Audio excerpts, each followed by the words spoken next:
Imagine করুন 2026 সাল, সকালবেলা বাজারে গেছেন, পকেটে 500 টাকার নোট। 5 বছর আগে এই 500 টাকায় থলি ভর্তি বাজার হতো, আর 2026-এ 1 কেজি মাছ আর সামান্য কিছু সবজি কিনতেই পুরো টাকা শেষ।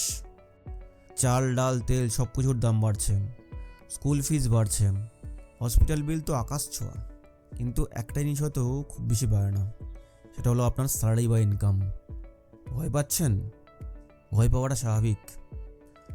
পরিসংখ্যান বলছে ইন্ডিয়াতে মিডল ক্লাসের সেভিংস গত 50 বছরের মধ্যে সব থেকে নিচে। আমরা গরিব হচ্ছি, কিন্তু বাইরে থেকে সেটা বোঝার উপায় নেই। আজকের ভিডিওতে আমরা দেখব 2026 আসার আগেই ঠিক কী কী স্টেপ নিলে আপনি ফিনান্সিয়ালি স্টেবল হতে পারবেন। আর ভিডিওর শেষে এমন একটা ক্যালকুলেশন দেখাবো যেটা না জানলে সারা জীবন শুধু ইএমআই টেনেই কাটিয়ে দিতে হবে আপনাকে। তবে শুরুর আগে একটা ছোট্ট কথা বলে রাখি, আমি কিন্তু কোনো সেবি রেজিস্টার্ড ইনভেস্টমেন্ট অ্যাডভাইজার নই। এই ভিডিওটি শুধুমাত্র এডুকেশনাল পারপাসের জন্য।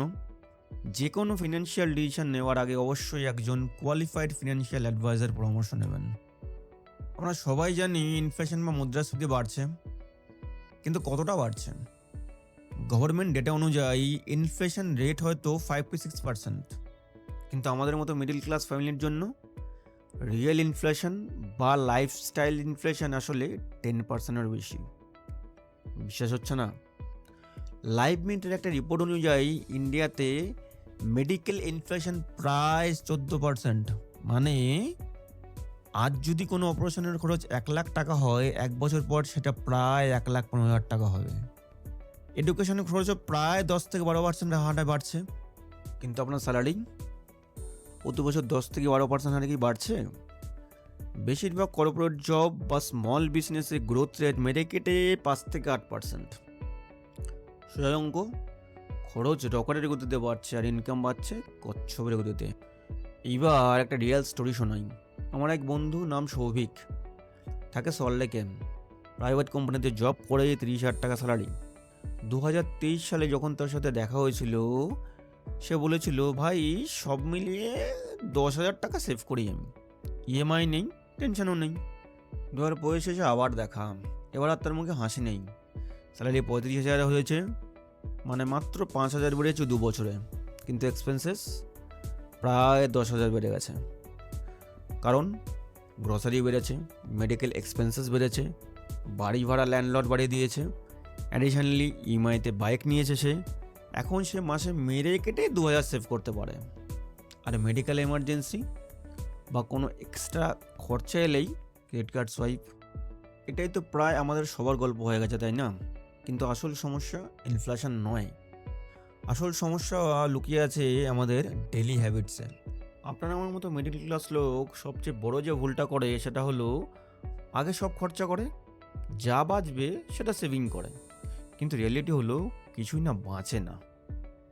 সেভিং ইনভেস্টেড এডুকেশন মেটেরিয়ালসে একটা বেসিক কথা বলা হয়, পে ইয়োরসেলফ ফার্স্ট। এটা মানে হলো স্যালারি এলেই আগে নিজের ফিউচারের জন্য টাকা আলাদা করুন। ইকোনমিক্স টাইমসের একটা সার্ভে অনুসারে আরবান মিডল ক্লাস ফ্যামিলি প্রায় 30 থেকে 40% খরচ করে নন এসেন্সিয়াল আইটেমসে। মানে আমরা বুঝতেই পাই না কোথায় টাকা শেষ হয়ে যাচ্ছে। তাহলে এর থেকে বাঁচার উপায় কি? 2026 সালে ফিনান্সিয়ালি টিকে থাকতে হলে আপনাকে কিছু প্র্যাকটিক্যাল স্টেপ নিতে হবে। Step 1, track every single rupee. একটা খরচের তালিকা তৈরি করুন। আপনি ফ্রি অ্যাপ ডাউনলোড করতে পারেন, অথবা গুগল শিটেও করতে পারেন, অথবা খাতায় লিখে নিন। আগামী 30 দিন সব খরচা লিখুন, চা বিস্কুট থেকে শুরু করে পেট্রোল, গ্রসারি সব। এটা করলে আপনি নিজেই শকড হয়ে যাবেন, আরে এত টাকা এখানে চলে যাচ্ছিল। Number 2, create a zero based budget. এটা মানে হলো মাসের শুরুর আগে ঠিক করে ফেলতে হবে যে কোন কোন জায়গায় কতটা খরচ করবেন। আপনি 50-30-20 রুল ফলো করতে পারেন। মানে 50% হচ্ছে বেসিক নিডস, যেমন গ্রসারি, ঘর ভাড়া, গ্যাস ইত্যাদিতে। 30% ওয়ান্টস, মানে সিনেমা দেখা, বাইরে খাওয়া, শপিং, উইকেন্ডে আনন্দ করা, এইসব কিছু। আর 20% সেভিংস বা investment. Step 3, cut down silent money diners. এগুলো হলো সেই জায়গা যেখানে আমরা বুঝতেই পারি না টাকা কিভাবে খরচা হয়ে যাচ্ছে। যেমন এক subscription, Netflix, prime, Hotstar, Spotify যেগুলো ইউজ করছেন না বন্ধ করে দিন। Number 2, online food delivery. সপ্তাহে 5-6 বার সুইগি না করে 2-3 বারে নামিয়ে আনুন না, বাড়িতে খাওয়া বাড়ান, এতে মাসে সহজেই 1.5 থেকে 2,000 টাকা বাঁচবে। 3, impulse shopping. Amazon great Indian festival বা ফ্লিপকার্ট বিগ বিলিয়ন ডেতে অনেক ডিসকাউন্ট দেখলেই হট করে না কিনে 24 ঘন্টা ওয়েট করুন। বেশিরভাগ সময় দেখবেন পরে আর কিনতে ইচ্ছা করছে না। নাও মুভিং টু স্টেপ 4, বিল্ডিংয়ে এমার্জেন্সি ফান্ড। সব থেকে জরুরি, ইনভেস্টমেন্টের কথা ভুলে যান, আগে নিজের সুরক্ষা নিশ্চিত করুন। ইএমআই বা সংসার খরচ নিয়ে আপনার যা মাসিক খরচ তার অন্তত 6 গুণ টাকা ব্যাংকে বা লিকুইড ফান্ডে সরিয়ে রাখুন। কেন? কাল যদি চাকরি চলে যায় বা কোনো ইমার্জেন্সি আসে, আপনাকে যেন কারোর কাছে হাত না পাততে হয়। এটা হলো আপনার পিস অফ মাইন্ড ফান্ড।